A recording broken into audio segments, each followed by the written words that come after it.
this White House war against the NFL. We got Van Jones and David Urban. Night 2 of the show. Gentlemen, thank you for being part of it. Thanks for having me. Thanks for having me. All right, Brother Urban, the president disinviting the Eagles. Is this another play at dividing the country along racial lines at a minimum? Come on, not even close. I know. Listen, the Eagles chose to make this a political issue. The president invited them. They could have come down. They could have stood there. They could have celebrated like all teams have done in the past. But they chose to draw a line in the sand and not come because of what this president has said before the past. Because of his political views, Chris. The Eagles chose to make this a political issue, not the president. But why is it okay then that the president couldn't be better, couldn't elevate himself, Chris, couldn't remember that he's the president, and in front of the people's house, he disinvites them? Because 10 people are coming. He pantsed the Eagles before they pantsed him. Van Jones, is this a pantsing or is it something worse? Look, it's completely ridiculous. First of all, let's just be very clear what happened here. The President of the United States decides to punish the entire team because some of the members didn't want to come.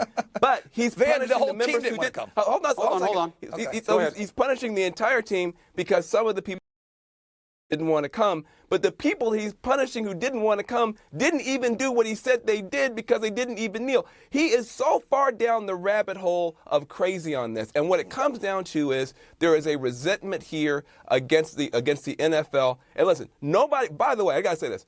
Nobody was happier than me, by the way, when Philadelphia won, because Tom Shady Brady, who deflated balls and is somehow a hero, gets to play, and Colin Kaepernick, who never did anything but try to stick up for civil rights, can't even get on the field. So when Tom Shady Brady went down, and a lot of African Americans were very happy when Philadelphia won. And there's a racial dynamic here, a racial dimension here about the fact that Philadelphia and Trump have this beef. But it's outrageous for him, outrageous for Trump to punish the whole team for something that nobody on the team even did. All right, back to you, Urban, but let's get some context. First of all, to the extent that Brady is relevant here, he didn't show up to the White House. He had family issues the last time that they won. The team showed up. Some of them chose not to go. They didn't get this treatment. Why the distinction? And you called it pantsing. My friend, this is why I gave you the downward look on that. These are heavy issues. Chris, These I are get issues it. of if you don't practice patriotism the way I like it, you're bad. No, Chris. You're a son of a bitch. No, it isn't. Get out Chris. Of the country. Listen, that is dangerous talk for a president in a country that's about tolerance. Listen, I believe in the players' ability to protest, the right to protest, right? I think we need to get past the protests, make some progress. If I were the NFL Players Association, I'd be working to try to get some sort of real reforms rather than continuing the protests on the sidelines. I don't know what that gets you. Let me just say, pick up the point that Anthony made before earlier on the show. The national anthem is about 2 minutes, about 120 seconds, depending on who sings it. If we can't, as a nation, agree to stand and be silent and think about that. Oh, come on. Chris, listen. The flag is a symbol of freedom. Hey, Chris. Stop for a second. See this pin on my lapel here? Yeah. It's sort of Johnny Mac Soldier Fund. We got the election countdown clock in front of it, but now I see it. What is it? I'm wearing a pin. So Johnny Mac Soldiers Fund. I was at West Point today with my classmates, honoring my classmate John McHugh, who was killed by a terrorist bomber. You know what his coffin was wrapped in, Chris? The American flag. People take umbrage. They take their sacrifice. God bless for them for protecting our freedoms. Chris, but people take great umbrage. That's jingoism. No, it's not jingoism. That's jingoism. No, you believe patriotism is jingoism? You are telling certain people. Do you believe patriotism is jingoism? No, of course not. But I'm saying when you pervert it, and when you say that if you're not the kind of patriot that I want you to be, that you're somehow inimical to the cause here, and that's dangerous stuff. I think what the president Van Jones, hold on a second. We heard you on this one. Okay. Let's bounce it back. Okay. Van, listen. The reason I wanted to do this tonight is it ain't about football. Okay? And it's not about the flag. This started as a social protest when they started to kneel. Nobody's ever said I'm anti-flag. They said it is hard for me to honor the flag right now and honor our country when there are issues I'm so against that are against what this country is about. That's where it started. It was never a protest of the flag, but that's what Trump has made it and his allies, like our friend on the show right now. Is that fair? It's not fair, and I tell you, I'm a ninth-generation American, Chris. A ninth-generation American. I'm the first person in my family that was born with all my rights recognized by this government. My father was a veteran. My family members have served in this country. I don't need anybody to tell me what this flag means and what it represents.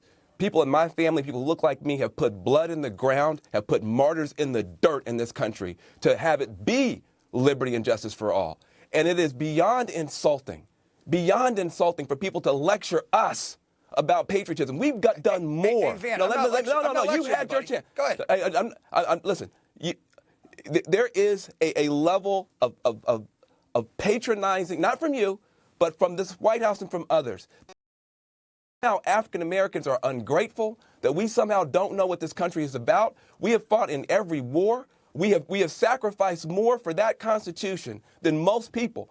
And if this man, Colin Kaepernick, can't kneel because a veteran, you're talking about veterans, it was a veteran that told him to kneel. He was just sitting on his butt, and the veteran said that was wrong. And Colin Kaepernick learned, and Colin Kaepernick tried to grow, and Colin Kaepernick tried to do what they told him to do, and he still doesn't have a job. And it's wrong. Well, and if you can't say it's wrong, then there's something wrong with you. Van, so listen, wouldn't it be better if Colin Kaepernick were able to get the owners and get the police and get out in the community and see, right? Wouldn't it be better if all those players took all that energy and put it to progress? Yeah, hold on. Let's get a counterpoint. Go ahead.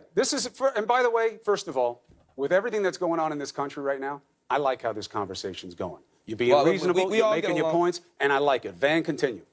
But here, Brother Urban, as you get called on this show all the time, because we do love you and we do respect you. But one thing that has been left out of the right-wing media coverage is that Colin Kaepernick has put millions of dollars and challenged other celebrities to put millions of dollars into the neighborhoods. He's not just talking the walk, he's walking the walk. Why can't that be acknowledged and Why don't we talk about that?